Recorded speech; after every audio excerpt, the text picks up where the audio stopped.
Hello friends, welcome to my channel English habits. So friends, हम लोगों ने पिछली क्लास में पढ़ा था पास्ट कंटिन्यूस टेंस एंड उसकी पिछली क्लास में प्रेजेंट कंटिन्यूस टेंस। अब हमारा लास्ट टेंस जो है कंटिन्यूस टेंस का वो है फ्यूचर कंटिन्यूस टेंस। सबसे इजी है। यहाँ पे हम कुछ सेंटेंस देखते हैं। पहले ये वाले, मैं कल इस किताब को पढ़ रहा होगा, वह तुम्हारा इंतज़ार कर रहा होगा। तो फ्रेंड्स, यहाँ आपने देखा होगा रहा होगा, कोई भविष्य में क्रिया जारी है ये बताता है ये काल।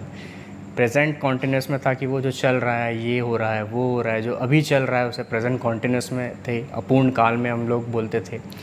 एंड जो पास्ट में था वो पास्ट में क्रिया हो रही थी, वो पढ़ रहा था, वो खेल रहा था, हमने ये देखा वो पास्ट में क्रिया हो रही थी, उसे पास्ट कॉन्टिन्यूस में डाल दिया हम लोगों ने। अब जो भविष्य में जो क्रिया हो रही है, जो जारी है, उसे हम लोग भविष्य काल में बोलेंगे। भविष्य में क्रिया जारी रहेगी, किसी एक फिक्स टाइम पे भविष्य में क्रिया जारी रहेगी। या इसको एक और चीज़ से हम लोग पहचानते हैं कि कोई संभावना व्यक्त करता है, आगे होने वाली कोई संभावना। जैसे वह तुम्हारा इंतज़ार कर रहा होगा, ये एक पॉसिबिलिटी कि वह तुम्हारा इंतज़ार कर रहा होगा, श्योर नहीं है वो, बट एक पॉसिबिलिटी है। तो वो कर रहा होगा भविष्य में, अगर वो होगा में आ गया तो वो आपका बहुत सिंपल है, ये फ्यूचर कॉन्टिन्यूस टेंस में आएगा, मतलब भविष्य, अपूर्ण भविष्य काल।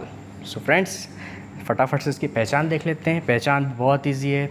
रहे हैं मीन्स प्रेजेंट में आता था, रहा था मीन्स वो पास्ट में आता था, और रहा होगा, रहा होगी, रहे होंगे, सिंपल सी बात है। ये फ्यूचर कॉन्टिन्यूस टेंस में आप क्रिया में उसको लास्ट में देख सकते हैं। जैसे कि रहा होगा, ये देखिए, ये हो गया फ्यूचर कॉन्टिन्यूस टेंस।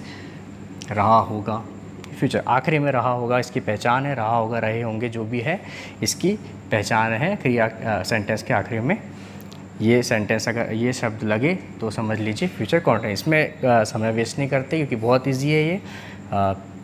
इसका स्ट्रक्चर तो सबसे ज़्यादा इजी है। पिछले प्रेजेंट में हमने स्ट्रक्चर देखा था कि करता था, इज एम आर था, और वी आई एन जी तो हमेशा रहता है, वर्ब का फर्स्ट फॉर्म, वर्ब का आई एन जी फॉर्म। फिर पास्ट में वहाँ पे वॉज और वर था, यहाँ पे कर्ता के साथ वॉज और वर लगता था, और क्रिया का आई एन जी फॉर्म तो हमेशा लगता ही है। और यहाँ पे सिर्फ विल भी लगेगा, कर्ता के साथ विल भी, क्योंकि फ्यूचर है। तो आप इसी का ध्यान, ये भी ध्यान रखना है आपको कि जो सिंपल फ्यूचर टेंस था, सिंपल फ्यूचर टेंस में विल आता था, याद कीजिए, लेक्चर में आप देख सकते हैं पिछले विल था, और कॉन्टिन्यूस में विल भी आ गया। सो एक डिफरेंस ये भी आप समझ सकते हैं, विल भी के साथ क्रिया की आई एन जी।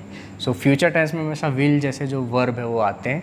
या सिंपल फ्यूचर टेंस था तो वहाँ पे विल आया था, और यहाँ पे फ्यूचर कॉन्टिन्यूस टेंस है तो विल भी आया है।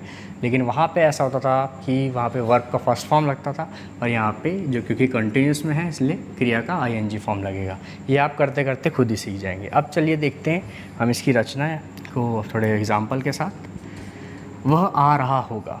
सो फ्रेंड्स, वह मतलब करता, ही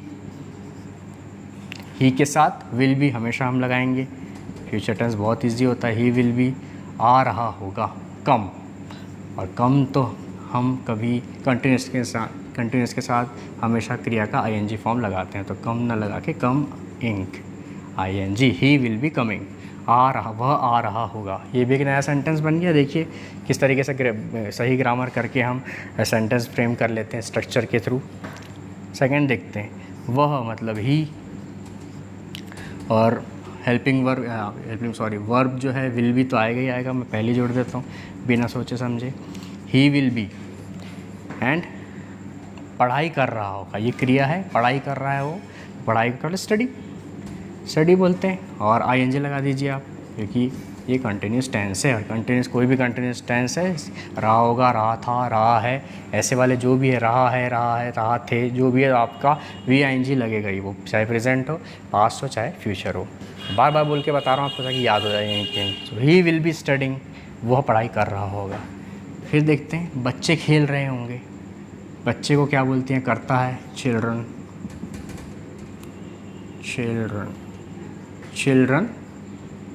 खेल रहे होंगे। पहले विल भी लगा दूँ, मैं विल भी लगा देता हूँ क्योंकि हमेशा लगेगा ही है, कंटिन्यूस नहीं, रहे होंगे, विल भी। यहाँ पे वर्ब में चिल्ड्रन विल भी, यानी खेल रहे थे। खेल को क्या बोलते हैं, प्ले, एंड प्ले में आई एन जी लगा दूंगा क्योंकि आई एन जी हमेशा कंटिन्यूस में लगता ही है। सो क्या हो जाएगा, चिल्ड्रन विल बी प्लेइंग, बच्चे खेल रहे होंगे। एक और एग्जांपल लास्ट, मैं कल इस वक्त पढ़ रहा होगा। ये एक संभावना बता रहा है, पॉसिबिलिटी। जो ये भविष्य की क्रिया जारी रहती है वहाँ पे एक पॉसिबिलिटी वाले सेंटेंस भी आते हैं कि वो जैसे ये है, वह तुम्हारा इंतज़ार कर रहा होगा। मैं इस वक्त कल पढ़ रहा होगा। तो रहा होगा तो आ रहा है, आप इससे पहचान सकते हैं कि ये फ्यूचर कंटिन्यूस टेंस है। फ्यूचर कंटिन्यूस टेंस में विल भी लगता है कर्ता के साथ और आईएनजी तो हमेशा लगता है। तो मैं मतलब कर्ता मीन्स आई, विल भी लगा दूँ मैं क्योंकि ये कंटिन्यूस टेंस है, फ्यूचर कंटिन्यूस टेंस। विल भी आ जाएगा, हमेशा साथ में ही आ जाएगा, कर्ता के साथ लगाते ही जाइएगा बिना सोच समय, विल भी। एंड क्रिया का आईएनजी मीन्स पढ़ना क्रिया है, स्टडी फिर से स्टडी एंड आईएनजी लगा के स्टडीइंग। स्पेलिंग गलत हो गई है, स्पेलिंग का भी ध्यान रखना है। Studying, I will be studying, मैं कल इस वक्त पढ़ रहा हूँ। देखिए इस वक्त हम भूल गए, तो इस वक्त को आप ऑब्जेक्ट मतलब आगे जो बचा हुआ है वो भी तो लिखना पड़ेगा ना। तो दिस टाइम, इस वक्त। I will be studying this time, कल भी है यहाँ पे, भूल जा रहा हूँ बार बार। टुमारो लगा दीजिए, फिर तो बस ट्रांसलेट ही करना है जो बचा हुआ होता है। तो I will be studying this time tomorrow, या ऐसा ना करके इसको टुमारो को यहाँ कर दीजिए, tomorrow. I will be studying tomorrow this time, ये ज़्यादा अच्छा लग रहा है बोलने में। सो फ्रेंड्स, इसी तरह कैसे हम सारे टेंसेस को, कॉन्टिन्यूस टेंस को हम लोग इसी तरीके से समझेंगे, इसी स्ट्रक्चर के साथ समझेंगे। और तीनों की स्ट्रक्चर बहुत इजी है। प्रेजेंट में यहाँ पे इज एम आर होता है, प्रेजेंट कॉन्टिन्यूस में। पास्ट कॉन्टिन्यूस में वॉज वर होता है बीच में, और फ्यूचर कॉन्टिन्यूस में विल भी होता है। फ्रेंड्स, बस यही है स्ट्रक्चर और ऐसे सेंटेंस फ्रेम होंगे। और अगर आपको मेरा चैनल अच्छा लगता है, अगर आपको इंग्लिश की चीज़ें सीखने मिलती है, तो आप मेरे चैनल को शेयर कीजिए और बेल आइकन को दबा के मुझे सब्सक्राइब कीजिए ताकि मेरे सारे वीडियोज़ आप तक पहुंचते रहे। और इस वीडियो को आप लाइक कीजिए। Thank you.